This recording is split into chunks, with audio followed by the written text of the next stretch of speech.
C'est spécial de se rassembler un vendredi soir à l'église pour célébrer, je dis bien célébrer une personne qui est morte à la croix.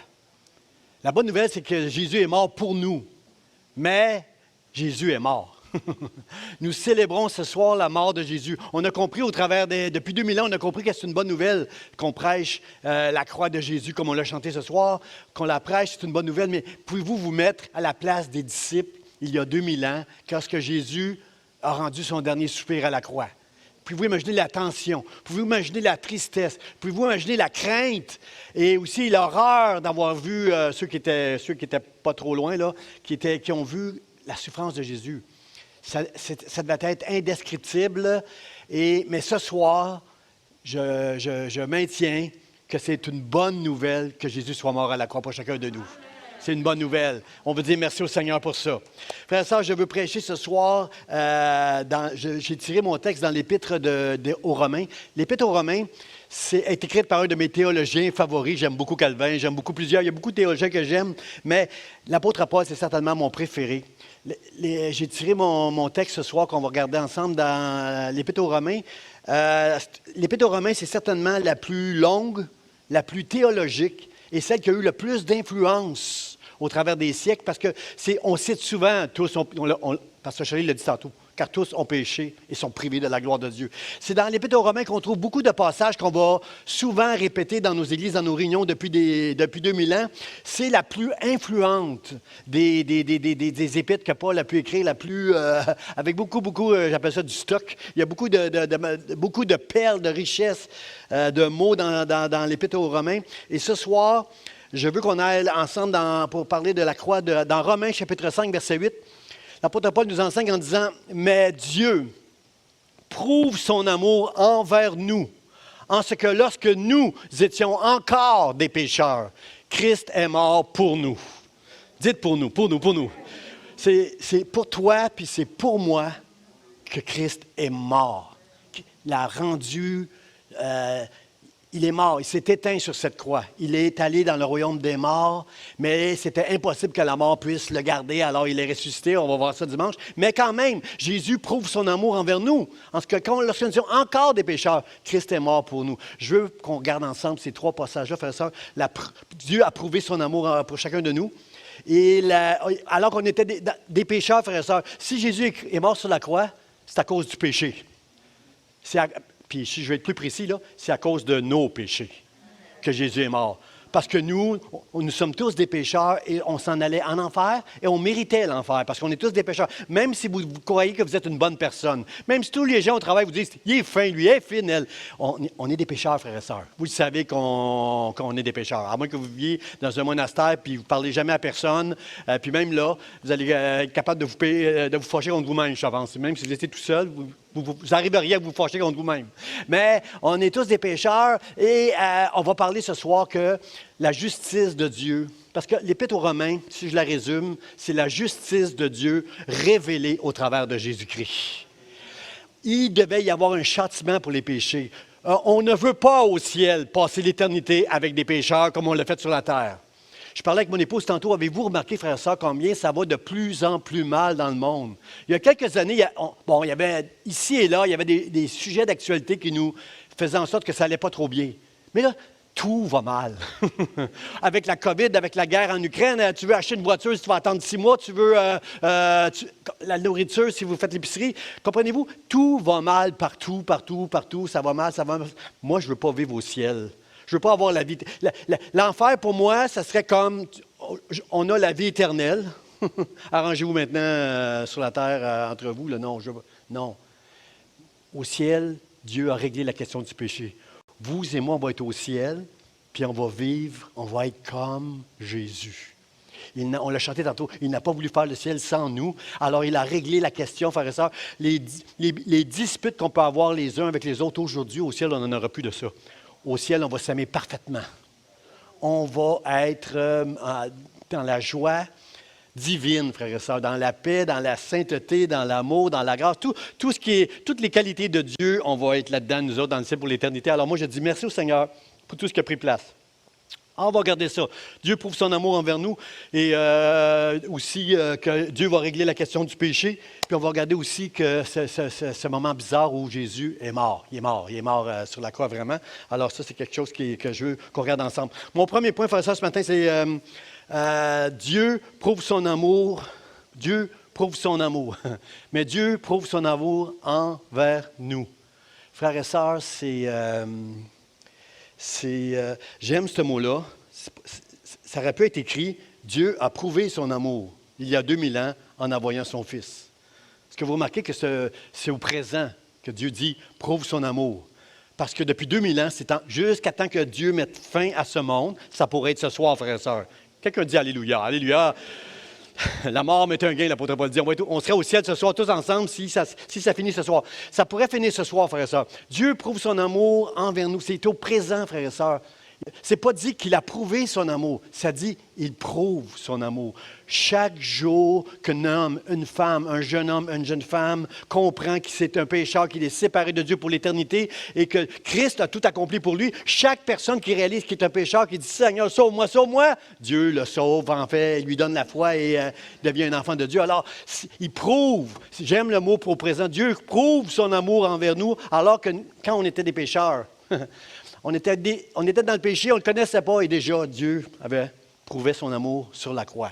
Alors, merci Seigneur pour cet amour-là. Prouve son amour. Moi, quand j'ai commencé à marcher avec Dieu, les premières années que j'étais chrétien, ma femme et moi, on a pris une décision que mon épouse allait quitter le marché du travail pour prendre soin des enfants à la maison. À mon deuxième enfant, on avait pris cette décision-là. C'est une décision, bien sûr, qui affectait les finances de la maison. Mon épouse gagnait un bon salaire et moi, je gagnais un moins bon salaire. Moi, j'étais un fonctionnaire. Aujourd'hui, ça a changé. Les fonctionnaires gagnent bien les bons salaires, là. Mais moi, à mon temps, c'était très, très maigre. Et Dieu est fidèle, par exemple. Dieu a toujours pris soin de nous. On n'a jamais manqué d'argent. Tout allait bien. Sauf que j'étais vraiment serré, là. On avait un budget très serré. Je bénis ma femme qui avait de l'ingéniosité pour faire des repas avec un petit budget qu'on avait. Et on mangeait bien. On mangeait bien à la maison. Et l'affaire, c'est que les premières années que j'étais chrétien, quand j'avais la mauvaise idée de dire à ma femme « je t'aime », elle me disait, à chaque fois, elle me faisait toujours la même blague. À chaque fois, j'oubliais, moi. Je disais tout le temps, souvent, je disais, une fois par 3-4 jours, je disais « je t'aime ». Et elle me disait tout le temps « prouve-moi-le avec des diamants ». Parce que ma femme aime les bijoux. Combien de femmes aiment les bijoux ici, là, soyez honnêtes? Là? Combien de femmes aiment les bijoux, là? Bon, je sais que dans la Bible, ça dit, là, les spirituels, là, arrêtez avec les bijoux. Mais on aime les bijoux, on aime les bijoux. Moi, j'aime pas les bijoux, mais ma femme aime beaucoup les bijoux. Et on était très, très serrés. Très serré dans le budget. C'est impossible que je puisse amener ma femme à une place comme Birch, là, mais bon. Et là, j'oubliais, moi, je disais, chérie, je t'aime. Prouve-moi-le avec des diamants. C'était tout le temps la même blague. Que Dieu bénisse ma femme avec toutes sortes de bijoux. Mais c'est ça. Vous savez, mourir pour une bonne cause, des hommes font ça. Il y a des terroristes qui s'enlèvent la vie pensant faire ça pour une bonne cause. Il est possible de mourir pour une bonne cause. Mes frères et sœurs, réalisez ce soir que Christ est mort pour des pécheurs. Quand je vous regarde aujourd'hui, je dis, bonne idée Jésus. Quand je regarde Pasteur Charlie, Mono, Madeleine, quand je vous regarde tous, là, bonne idée Seigneur. Mais on était des pécheurs. Quand Jésus est mort sur la croix, on était tous séparés de Dieu. Tout le monde était séparé de Dieu. Il n'y avait plus, comment je pourrais vous dire ça? On était tous des pécheurs, même les pharisiens. D'ailleurs, Jésus n'avait pas des bonnes relations avec les pharisiens qui se croyaient, eux, aptes à aller au ciel à cause qu'ils pensaient qu'ils obéissaient à la loi. Mais comprenez-vous, on peut mourir pour une bonne cause. Mais Jésus, lui, je veux lui donner toute la gloire ce soir. Il est mort alors que nous étions encore des pécheurs. Il est mort pour détruire la puissance du péché dans chacun de nos vies. Alors moi, je dis merci Seigneur. Souvent, lorsqu'on lit l'Ancien Testament, si vous êtes un nouveau chrétien, puis vous lisez l'Ancien Testament, ce que j'entends souvent des chrétiens qui lisent l'Ancien Testament, ils disent « Pasteur, c'est pas facile lire l'Ancien Testament. Il y a beaucoup de jugements dans l'Ancien Testament. On dirait que Dieu a l'air plus dur que Jésus, quand lui est venu nous donner... Jésus, lui, c'est l'amour, la grâce, le pardon, la résurrection. Mais Dieu, il est dur dans l'Ancien Testament. En fait, Dieu le Père, le Créateur, n'est pas plus dur que Jésus-Christ. Mais Dieu se doit, si Dieu est amour, si Dieu est saint, si Dieu nous aime, si on ne veut pas être pris au ciel avec les mêmes problèmes qu'on a sur cette terre, il faut que Dieu applique une justice. Il faut qu'au ciel, on va tous suivre la loi de Dieu. Ça va être facile de suivre la loi de Dieu. Si Jésus n'a jamais péché sur cette terre avec la loi de Dieu, au ciel, nous ne pécherons plus avec le corps glorifié que Dieu va nous donner dans sa présence, avec son esprit. Nous allons être capables d'être avec Dieu sans jamais briser ses lois qui sont justes, qui sont saintes, qui sont pleines d'amour, pleines de grâce, pleines de vérité. Dieu est droit. Et dans l'Ancien Testament, oui, il y a des jugements. Oui, Dieu paraît être dur. Il est en train de nous montrer qu'il doit régler le péché, la question du péché. Dieu n'aime pas le mal, frères et sœurs. Dieu déteste le péché. Il nous aime, nous les pécheurs, mais il déteste le péché. Il déteste tout ce qui est mensonge. Il déteste tout ce qui est mal. Il n'aime pas ça, on va le voir tantôt. Mais Dieu, le Père, est un Dieu qui nous aime autant que Dieu le Fils. Quel parent ici qui verrait son enfant souffrir, ne veut pas prendre la place de son enfant? Si c'était possible, là, ton enfant souffre, ton enfant va mourir. Si c'était possible, tu voudrais, prends-moi Dieu, puis laisse mon enfant. Amen? Un parent normal ne veut pas voir son enfant souffrir. Dieu a donné son Fils. Car Dieu a tant aimé le monde qu'il a donné son Fils. Il l'a donné. Alors, le Père est autant d'amour que le Fils. Le Fils, bien sûr, est venu. Avec le Fils, on est maintenant dans une alliance de grâce. Je comprends. Dans l'ancienne alliance, on était sous une alliance de la loi. Maintenant, on est sous l'alliance de la grâce. Parce que Jésus a accompli ce qu'on n'était pas capable de faire. Dites Amen. Dites Amen. 1 Jean, chapitre 3, verset 1, nous dit ceci. L'apôtre Jean, j'aime l'apôtre Jean, je suis jaloux de l'apôtre Jean, surtout quand il dit, il écrit de lui-même, plusieurs fois c'est écrit dans l'épître, l'évangile de Jean, Jean, le disciple que Jésus aimait. Il n'est pas gêné, il n'y a pas d'arrogance en lui, il n'est pas frêle, il ne fait pas ça au frais, là. Mais souvent, Jésus va dire, en parlant de lui-même, Jean le disciple que Jésus aimait.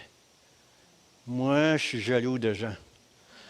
Parce que si vous êtes comme moi, quand j'agis mal, quand je dis quelque chose qui n'est pas bien, quand je fais quelque chose quand je ne fais pas quelque chose que je devrais faire, ou quand je fais quelque chose que je ne voudrais pas faire, si vous êtes comme moi, je ne suis pas content de moi. Et j'ai de la misère à croire que Dieu peut m'aimer quand je fais quelque chose qui n'est pas bien. Est-ce qu'il y en a comme moi? Est-ce que 3 personnes qui ne veulent pas me laisser tout seul qui disent oui, OK. Moi, j'ai de la misère quand j'agis mal de penser que Dieu m'aime. Jean n'a pas ça. Jean n'a pas ce problème-là. Jean, le disciple que Jésus aimait. Alors, c'est Jean qui va dire, voyez quel amour le Père nous a témoigné pour que nous soyons appelés enfants de Dieu. Il parle du Père. Regardez là dans les Écritures, voyez quel amour le Père nous a témoigné. Frères et sœurs, c'est plus que des diamants, l'amour de Dieu. C'est Jésus-Christ, le diamant du ciel qui est venu sur la croix pour nous. Il nous prouve son amour depuis 2000 ans, frères et sœurs. 2000 ans que Dieu nous prouve son amour envers chacun de nous. Nous avons été épargnés, nous allons être épargnés de la colère de Dieu, mais Christ, lui, n'a pas été épargné. À la croix, il a subi la colère que le péché réclame, la justice de Dieu réclame, que le péché réclame. Jésus l'a eu sur lui pour nous, pour que nous, on soit épargnés. Lui n'a pas été épargné. Amen. Si je vous amène manger au restaurant ce soir, puis je dis, c'est moi qui paye, vous ne payez pas, mais moi, je vais payer. Comprenez? Ça prend quelqu'un qui paye, ça, je vous amène au restaurant. Hein, à moins de tomber sur un bon... je ne sais pas, quelqu'un qui veut nous bénir, là, mais je vais payer. Il y a quelqu'un qui doit payer, puis c'est Jésus qui a payé. Alors moi, je veux dire, merci Seigneur, tu as payé pour nous. Frères et sœurs, c'est normal de douter de son amour parfois. Je vais vous dire quand est-ce qu'on doute de son amour. On doute de son amour lorsqu'on traverse des épreuves. Je vois ça dans la Bible, des hommes et des femmes de Dieu, lorsqu'ils sont éprouvés, ont des doutes, font des erreurs des fois. Quand on est éprouvé, frères et sœurs, quand on traverse la maladie, quand on traverse des épreuves, peu importe, ça peut être une séparation, toutes sortes de choses dans la vie qui vont nous éprouver, il peut nous arriver à ces moments-là qu'on puisse douter de l'amour de Dieu. J'aimerais vous dire que mon théologien favori, là, l'apôtre Paul, est un homme qui a été beaucoup éprouvé dans sa vie. Très, très, très éprouvé. Mais Paul va dire à un moment donné, je ne fais aucun cas de ma vie. En voulant dire, à un moment donné, il va dire, je ne me souviens plus, je crois que c'est en Grèce ou à Macédoine, il va dire, je sais que Dieu m'a parlé, je sais que je m'en vais à Jérusalem, puis que je vais être lié, puis que je vais avoir des tribulations. Je ne fais aucun cas de ma vie. Je sais, c'est pour Christ que je prêche, c'est pour lui. Alors, l'apôtre Paul a eu beaucoup de tribulations, il a été persécuté, on l'a emprisonné, on l'a lapidé. Il y a eu beaucoup de... Jamais l'apôtre Paul n'a douté un seul instant de l'amour de Dieu, frères et sœurs. Priez pour moi, si vous n'êtes pas comme ça, vous. Moi, quand je traverse des épreuves, il m'arrive de douter tout de suite. Seigneur, qu'est-ce que j'ai fait pour être éprouvé comme ça? Il m'arrive de penser comme ça. Paul, ce n'était pas un problème pour lui. Paul, il va dire, qui me séparera de l'amour de Dieu? Sera-ce les tribulations? Sera-ce l'angoisse? Qui va me séparer de l'amour de Dieu?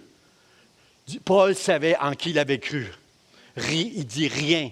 Absolument rien ne pourra me séparer de l'amour de Dieu. Ni la mort, ni la vie, ni les anges, ni les dominations, ni les choses présentes, ni les choses à venir, ni la hauteur, ni la profondeur. Aucune créature ne pourra me séparer de l'amour de Dieu manifesté en Jésus-Christ. L'apôtre Paul était certain de l'amour de Dieu. Jamais, mon frère, ma soeur, ne doute. Si Dieu t'a donné la foi, si tu as cru que Jésus est mort pour tes péchés, jamais, au travers des épreuves que tu vas traverser, ne doute que Dieu t'aime. Voyez quel amour le Père nous a témoigné. Prends une croix. On a des beaux bijoux en croix dans nos cous, là. Mais regarde la croix où Jésus a souffert lorsque tu as le moindre doute. Regarde l'amour qu'il a eu pour toi, pour moi, pour nous. Quelqu'un dit pour nous. Il est mort pour nous. Il est mort pour nous.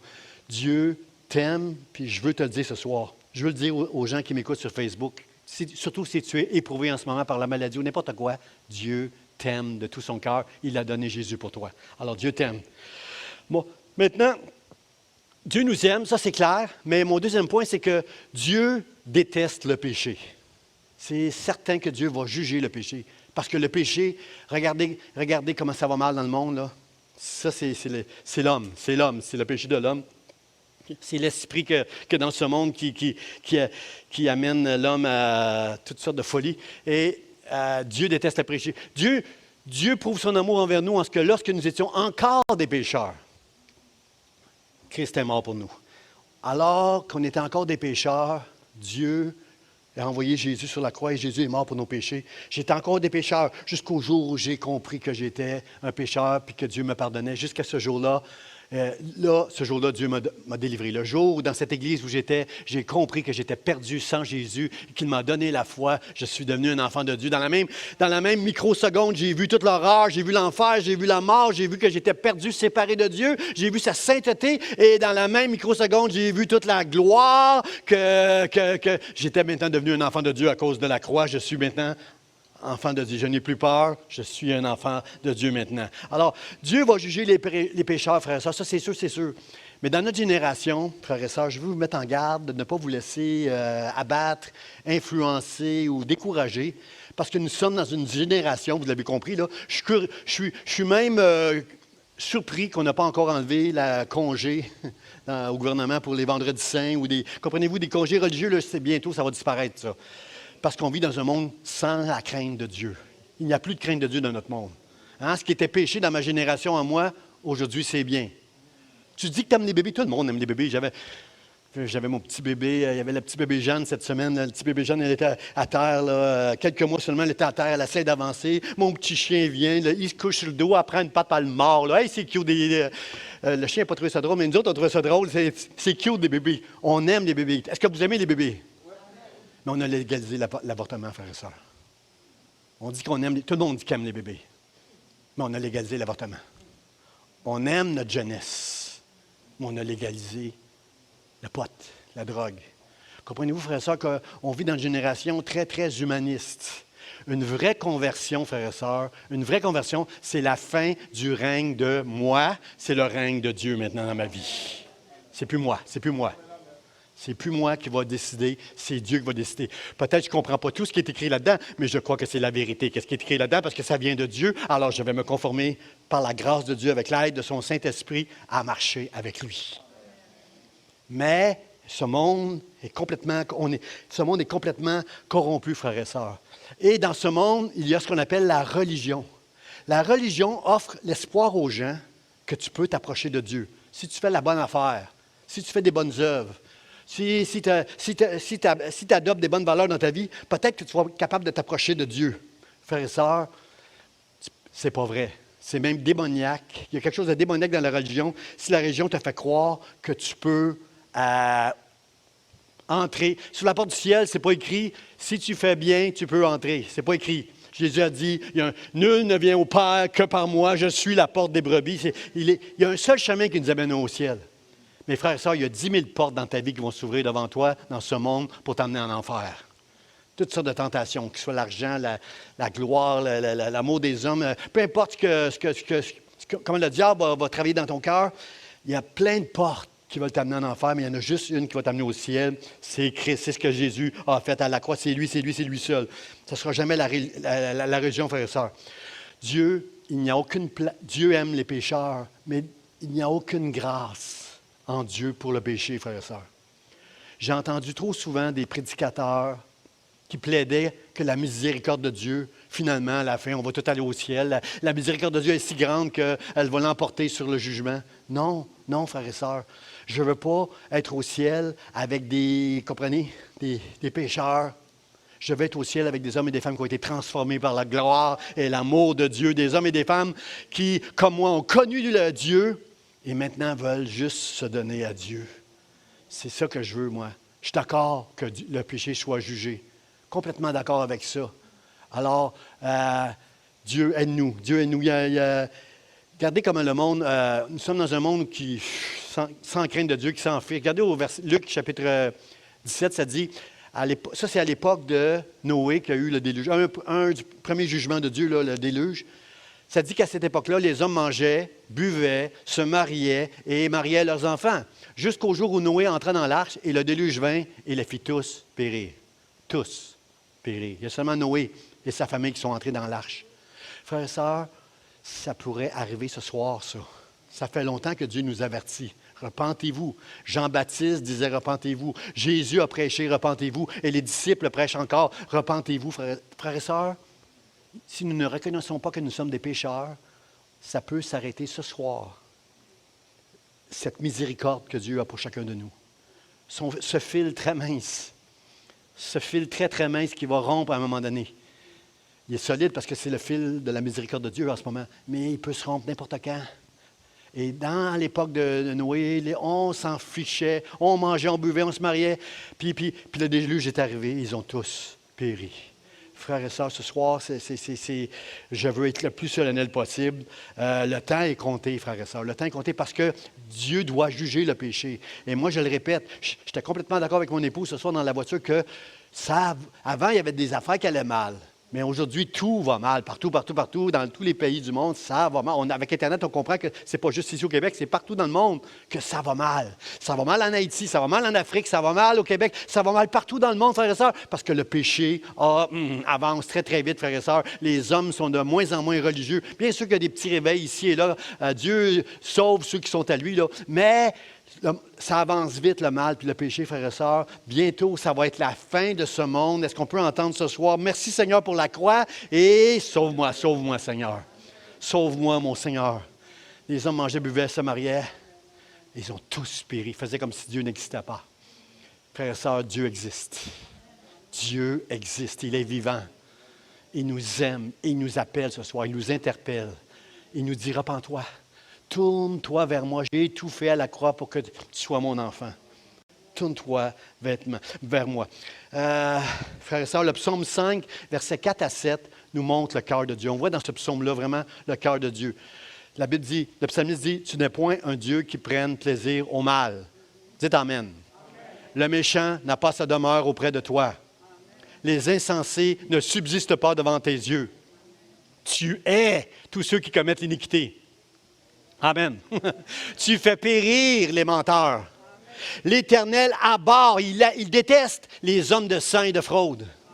Mais moi, Le psalmiste dit, mais moi, ça, il parle de vous et de moi, mais moi, par ta grande miséricorde, je vais à ta maison, je me prosterne dans ton saint temple avec crainte. Est-ce que vous avez une crainte de Dieu, frères et sœurs? Est-ce que vous êtes d'accord avec moi que Dieu mérite la gloire et l'adoration, frères et sœurs? Merci, mais moi, je vais dans ta maison, vous et moi.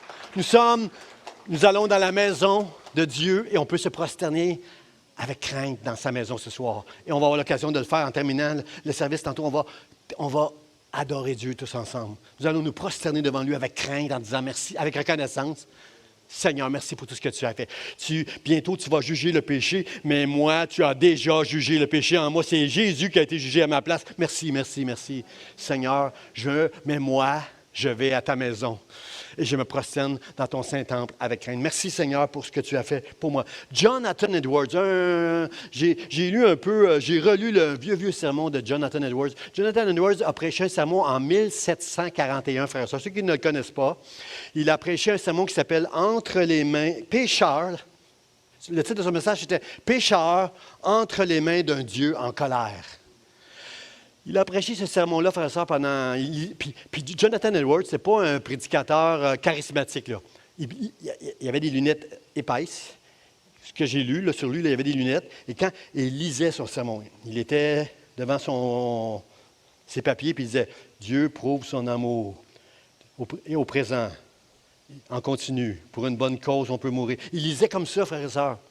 Mais la présence de Dieu était là, dans l'Église. L'onction de son esprit était sur les pécheurs, frères et sœurs. Les hommes et les femmes et les enfants ont commencé à crier à un moment donné pendant que Jonathan Edwards prêchait, parce qu'ils voyaient, eux, John Edwards a su ça après sa prédication, il a entendu des témoignages, les gens voyaient comme l'enfer, c'est comme si au milieu de l'église, là, on voyait le plancher s'ouvrir, on voyait les flammes de l'enfer et on allait tomber tout le monde allait tomber dans les flammes de l'enfer, allait être jugé ce jour-là. Mais la grâce de Dieu a donné que le Saint-Esprit est venu sur Jonathan Edwards et les gens se sont convertis. Les gens ont donné leur cœur à Dieu. Plusieurs ont été sauvés. Plusieurs venaient à l'Église d'une manière religieuse, mais ce jour-là, avec cette prédication-là, se sont convertis vraiment.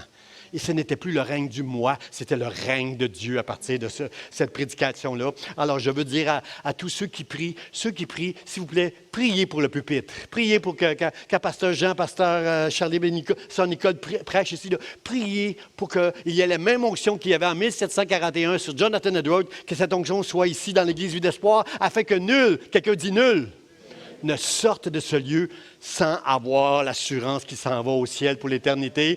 Pas à cause de tes bonnes œuvres, pas à cause que tu es une bonne personne, mais à cause de ce que Jésus a accompli à la croix pour toi. Pour nous. Il est mort pour nous, frères et sœurs. Il est mort pour toi. Pour moi, il est mort pour toi. Ce qui retient les pécheurs en ce moment, je l'ai dit, c'est le fil mince de sa miséricorde. Mais je veux le répéter sur Facebook. Je vais le répéter, frères et sœurs, le fil de sa miséricorde peut se rompre à tout moment. N'importe quand. Ça peut être là. Ça peut être maintenant, aujourd'hui, ce soir, que c'est fini, frères et sœurs. Puis je suis certain qu'au ciel, il y en a qui vont oser dire, « Seigneur, si j'avais entendu un message comme ça, je me serais converti. » Non, parce que comme ce soir, je le sais, moi, que je sais que personne n'aura d'excuses en enfer. Personne ne pourra dire, « Oh, moi, j'avais entendu un message comme ça. » Non. Ceux qui sont en enfer, ce sont des gens qui ne veulent rien savoir de Dieu. Mais si vous êtes ici ce soir, je veux croire de tout mon cœur que vous aimez Dieu et que vous entendez qu'on est des pécheurs et que rien en vous ne pourra ouvrir les portes du ciel, sinon Jésus-Christ à la croix, lui seul, peut m'ouvrir les portes du ciel. Et c'est ça, le salut de Dieu. C'est ça, la justice révélée au travers de Jésus-Christ. Dieu seul, sa grâce seule, Christ seul. C'est seulement Jésus qui peut m'ouvrir les portes du ciel. Amen. Mon dernier point, frère et sœur, Dieu est mort pour nous. Christ est mort pour nous. Pas été blessé pour nous. Pas est venu vivre sur la terre. Déjà, pour moi, la naissance de Jésus-Christ, c'est un mystère. Que Jésus, le Fils de Dieu, adoré de tous les anges, soit venu comme un bébé puis a grandi pendant 33 ans. Déjà, pour moi, c'est beaucoup, là. Dieu aurait fait juste ça. aurait prêché comme je fais ce soir, puis s'en aller au ciel, ça aurait été déjà, wow, pour moi, ça aurait été suffisant. Mais Dieu prouve son amour, alors que nous étions pécheurs, qu'il a envoyé Christ qui est mort pour nous, sur la croix. Êtes-vous capable de regarder la croix, frères et sœurs? Êtes-vous capable de regarder comment Jésus a été jugé pour régler le péché? Nous aurions dû être là. Nous aurions dû être jugés pour nos péchés. C'est Jésus qui a été jugé et j'ai de la difficulté. Je suis content que la croix, c'était comme un ombre. Hein? On ne voit pas tout le sang et toutes les blessures que Jésus a eues ce soir-là, mais c'est pas facile de regarder la croix, frères et sœurs. Puis, la croix, c'est une bonne nouvelle, frères et sœurs. C'est spécial de dire ça ce soir. Si vous êtes une femme, puis vous nous annoncez que vous allez vous marier, que votre enfant, le monsieur qui est tombé en amour avec vous, vous a demandé sa main, ça, j'appelle ça une bonne nouvelle. Les femmes, vous devriez dire Amen. Là. Vous dites Amen à Facebook. Là. Si votre bien-aimé vous demande en mariage, c'est une bonne nouvelle. D'apprendre que vous êtes enceinte, c'est une bonne nouvelle. D'apprendre que tu as eu l'emploi que tu voulais depuis longtemps, tu l'as eu ton emploi. Ça, c'est une bonne nouvelle. Tu vas voir le médecin, j'ai une bonne nouvelle pour vous, mon monsieur. Il n'y a plus de traces de cancer. Les traitements de chimio ont fonctionné. Il n'y a plus de cancer. Ça, c'est une bonne nouvelle. Ça, c'est une bonne nouvelle. Mais Christ est mort. J'ai souligné mort. Il est mort, il est mort. Je me mets à la place des disciples ce soir-là, embarrés dans leur maison. Jésus est mort. La tristesse, la peur d'être envahi par les gardes des pharisiens, tout ça. Ça, mais c'est une bonne nouvelle, ça, parce que Dieu a prouvé son amour. La croix, frères et sœurs, non seulement Jésus est mort à la croix, non seulement il est mort, mais il est mort sur une croix. Frères et sœurs, la croix, c'est un supplice. C'est un supplice. La croix existait au temps du roi Darius. Le roi Darius, dans la Bible, vous savez, Babylone, là, qui est venu détruire le temple à Jérusalem, qui a amené captif. Au temps du roi Darius, la crucifixion existait à ce moment-là, parce qu'on a des textes que quand les Perses sont venus et ont battu les Babyloniens, 3000 Babyloniens ont été crucifiés. Pour donner l'exemple, regardez comme on est dangereux. Nous autres, là, ne vous élevez pas contre nous. Là. Darius a fait ça. Des grands dans ce monde, des grands stratèges militaires dans ce monde ont continué les persécutions. Jusqu'à 300 ans après Jésus-Christ, la crucifixion, c'était quelque chose qui était connu, qui était utilisé, qui était pratiqué dans l'histoire. Mais le problème, c'est que les Romains ont raffiné la crucifixion. Les Romains ont rendu la crucifixion la chose la plus... c'est déjà pas se faire attacher à une croix puis mourir. C'était déjà pas intéressant tout ça. Mais les Romains l'ont rendu encore plus sadique. Les Romains ont rendu la croix encore plus souffrante, plus dure pour ceux qui étaient crucifiés. Par exemple, ils étaient battus avant. Puis il y avait même un petit banc, les Romains, sur la croix souvent parce que l'affaire, c'est que tu mourais souvent d'asphyxie sur la croix. Vous comprenez, là, les coups, la douleur, la souffrance, les mains, les pieds étaient cloués à la croix. Et à un moment donné, tu manquais d'air. Et là, on pouvait s'asseoir pendant quelque temps et ça prolongeait le supplice des gens qui étaient à la croix. C'était vraiment souffrant. On le sait là, dans les Écritures. Mais de penser à ça un peu, ça nous montre un peu comment que Dieu nous aime, frères et sœurs, pour avoir traversé la croix. Puis aussi, comment la croix, la souffrance, le supplice de la croix nous enseigne aussi comment le péché... c'est quelque part, le péché mérite une sentence qui est dure. Alors, il y a toute la souffrance, le sang, la sueur, les injures, les sarcasmes, les blasphèmes contre Jésus. On a chanté qu'il y en a qui crachaient sur lui. Là. Comprenez-vous, tout ça a pris place autour de Jésus. Un Jésus qui a été trahi, un Jésus qui a été livré, un Jésus qui a eu un faux procès. Pilate lui-même voulait le relâcher. Cet homme-là n'a rien fait de mal, mais il a eu plus peur de la foule, il a eu plus peur des boss, de ses boss romains. Il a livré Jésus. Alors, tout ça a pris place, frères et sœurs, mais on le sait dans l'Évangile. On le sait dans l'Évangile en fait, la vérité, c'est que c'est pas qu'il a été livré, trahi, livré, mais c'est Jésus qui s'est livré lui-même pour nous. Jésus s'est livré lui-même. Il est venu pour ça. Il est venu pour la croix. Il y avait, humainement parlant, pas humainement parlant, mais je veux dire, à Gethsémani, il a plaidé avec Dieu, Père, s'il y a un autre chemin là. Mais que ta volonté soit faite. Jésus voulait glorifier Dieu. Jésus n'a jamais douté de l'amour du Père. Il a, Seigneur, que ta volonté soit faite. Ésaïe 53 nous a dit tout ce que Jésus a subi à la croix, frères et sœurs, en portant nos péchés à nous. Je veux dire juste quelques mots. J'ai souligné dans ma Bible, dans Ésaïe 53, tous les mots que pour nous, Jésus a subi à la croix. Il a été maltraité pour nous. Il a été humilié. Il a été brisé pour nous. Il a été abandonné. Il a été frappé. Il a été dédaigné. Il a été blessé. Il a été opprimé. Il a connu l'angoisse. À chaque fois que je prêche, moi, je connais le stress. Peut-être pas l'angoisse, mais je connais le stress. Et je disais à Dieu aujourd'hui, Seigneur, je suis stressé de prêcher sur un sujet aussi sérieux que ça. Et après ça, j'ai dit, pardon Seigneur. Pardon Seigneur de te parler de me plaindre de mon stress quand toi tu as connu l'angoisse à la croix et tout ce que tu as...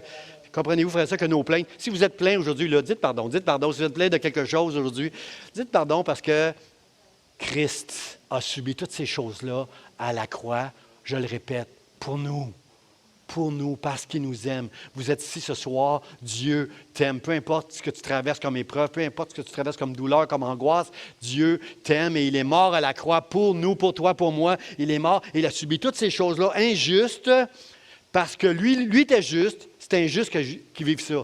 Mais nous sommes injustes et Dieu nous a rendus justes, frères et sœurs. Si tu as la foi en Dieu ce soir, Dieu, tu peux dire, je peux appeler pasteur Charlie juste.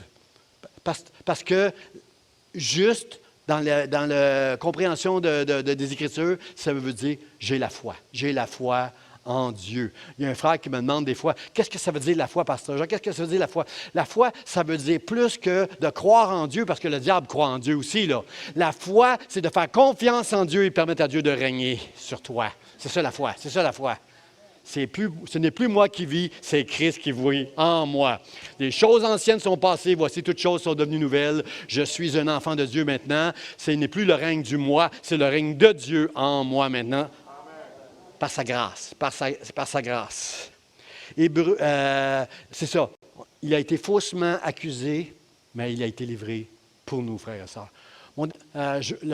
Pour le mot de la fin, frères et sœurs, j'ai voulu citer ce passage-là dans Matthieu, chapitre 27, versets 50-51, parce que lorsque Jésus, finalement, est mort à la croix, a rendu son dernier souffle, la Bible nous dit ça, dans Matthieu 27, ça nous dit ceci, « Et voici, le voile du temple se déchira en deux. » Quand Jésus est mort à la croix, au même instant, le voile du temple s'est déchira en deux, depuis le haut jusqu'en bas. La terre a tremblé et les rochers se fendirent.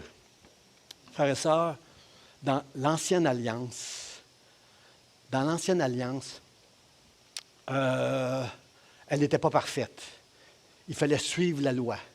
Il fallait offrir des sacrifices. Dans le temple, il y avait le parvis, le lieu. Le parvis, c'est des chrétiens ou des non-chrétiens pouvaient venir dans le parvis. Dans le lieu saint, c'était les prêtres, les lévites qui faisaient le culte, le service à Dieu dans le temple de Dieu.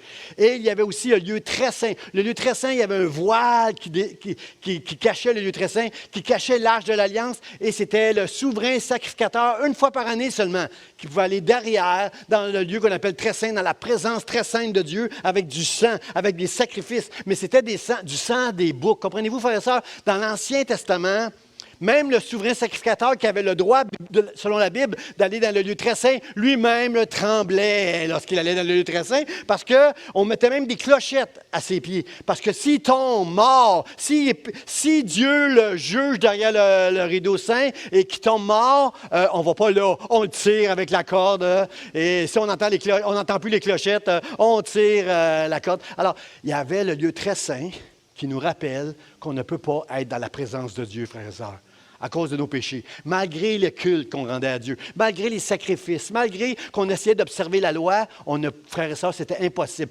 Dans la compréhension de l'Ancien Testament, si vous parlez avec des Juifs, c'est clair. Celui qui va voir Dieu va mourir. Tu ne peux pas être dans la présence de Dieu puis mourir. Le prophète Ésaïe, lorsqu'il a eu une vision de Dieu, a pensé mourir. Tu ne peux pas être dans la présence de Dieu parce que c'est un Dieu saint. Et nous sommes des pécheurs, frères et sœurs. C'était dans l'Ancien Testament, c'est encore dans le Nouveau Testament. On ne peut pas aller dans la présence de Dieu parce qu'on est des pécheurs. Mais parce que Christ, sur la croix, a réglé la question. Parce que là, Christ, ce n'est pas avec le sang des boucs qui s'est présenté devant Dieu, mais c'est avec son propre sang à lui, frères et sœurs. Voici l'Alliance nouvelle, en mon sang. La coupe que nous avons bu ce soir nous met en communion avec Dieu à cause que c'est le sang de Jésus qui a été versé à la croix. En mon sang, frères et sœurs. Alors, frères et sœurs, pouvez-vous imaginer quand Jésus était sur la croix, pouvez-vous imaginer un instant toute la foule qui injuriait Jésus, qui criait des blasphèmes, on l'a chanté, qui crachait sur lui, qui l'injuriait, qui le méprisait. Pouvez-vous imaginer la foule? Et moi, je peux imaginer l'ennemi qui se faufile au travers de la foule puis qui se réjouit. Le diable se réjouissait.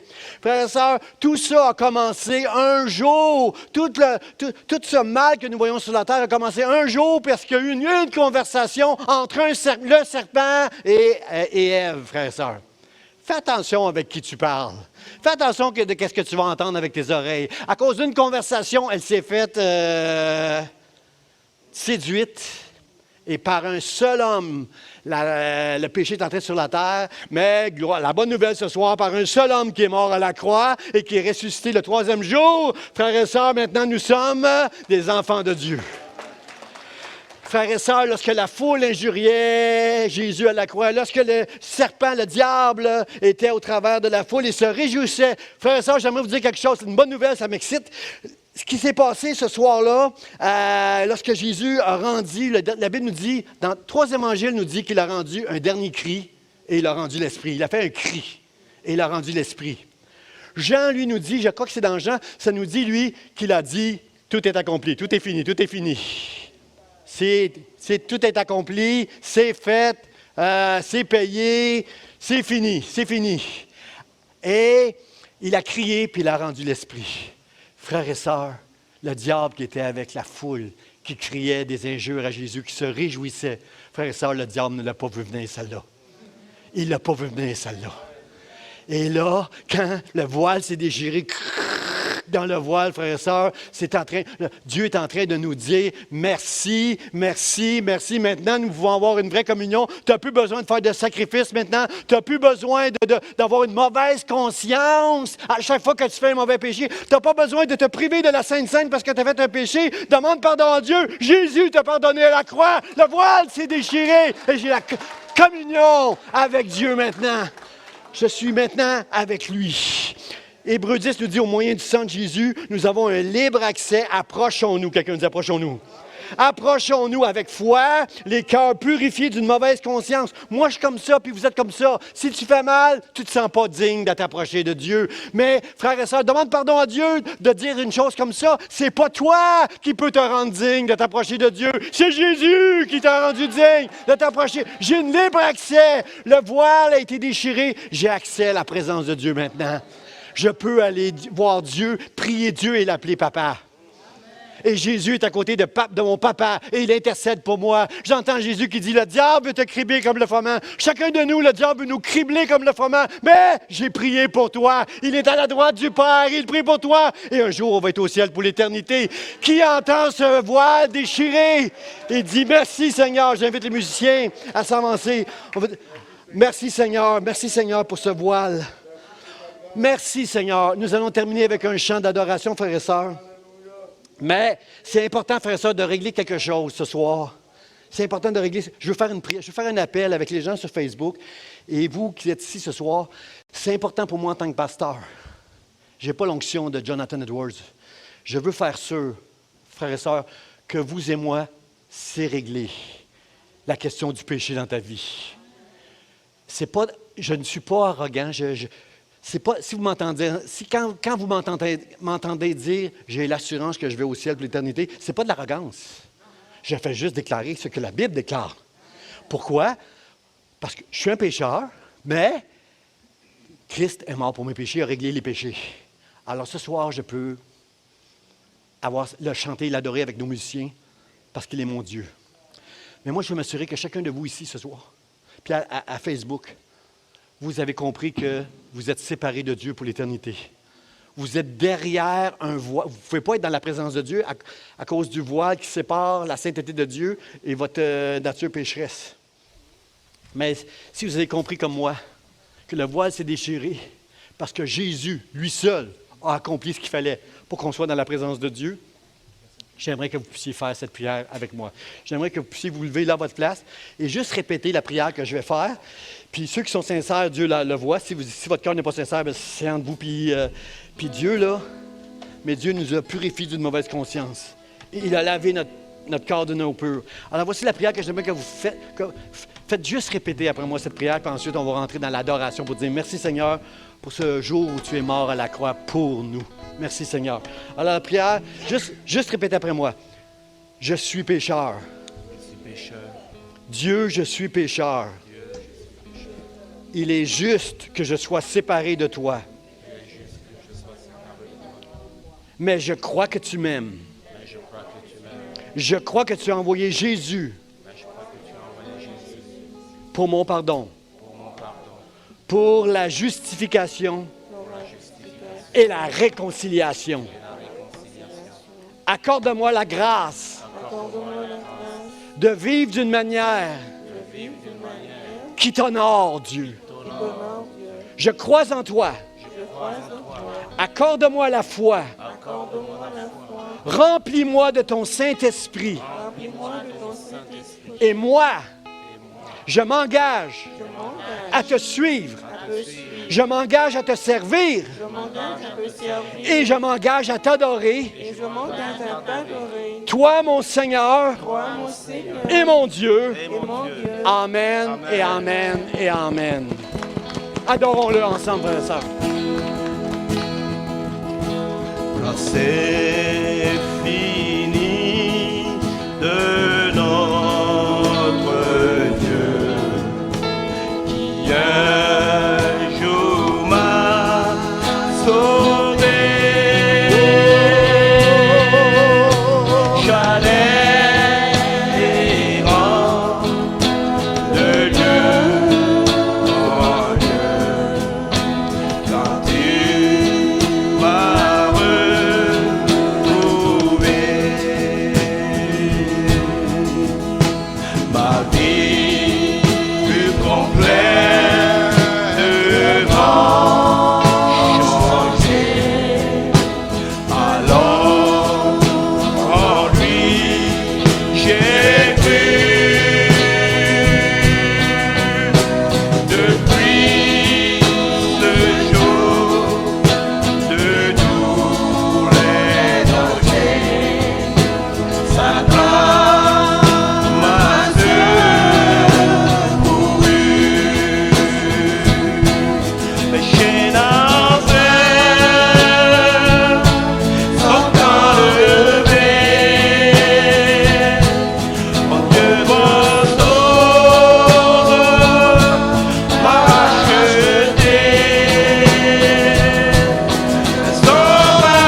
Alléluia. Est-ce qu'on peut l'adorer quelques moments? Seigneur, nous t'adorons, nous te bénissons, nous te remercions. C'est avec reconnaissance que nous sommes dans ce lieu, Seigneur, parce que tu es mort pour nous, pour nous. Tu es mort. Tu as poussé un cri, tu as rendu l'esprit, Seigneur. Tu es allé à la mort, Seigneur. Mais il n'était pas possible que la mort te retienne. Merci. Merci, Seigneur Jésus.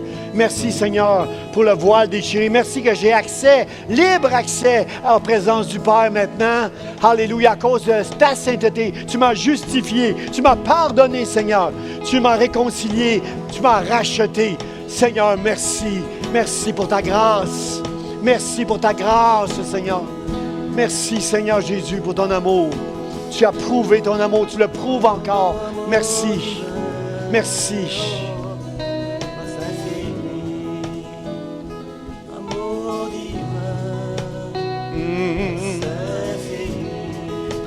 Amour.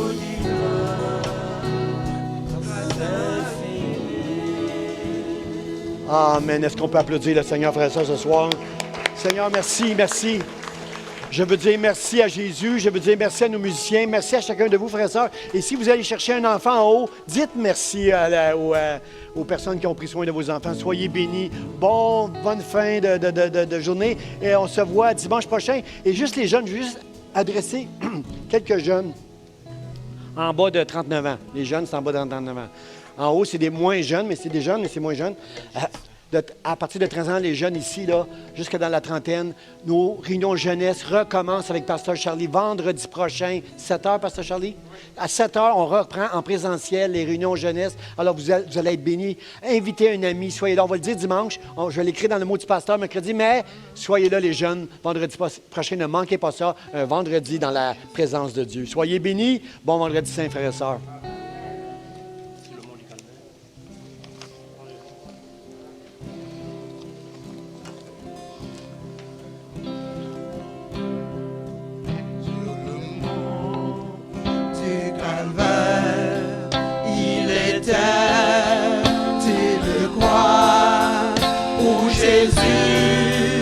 Souffrit tant de douleur. Oui, c'est là qu'il mourut sur cette infâme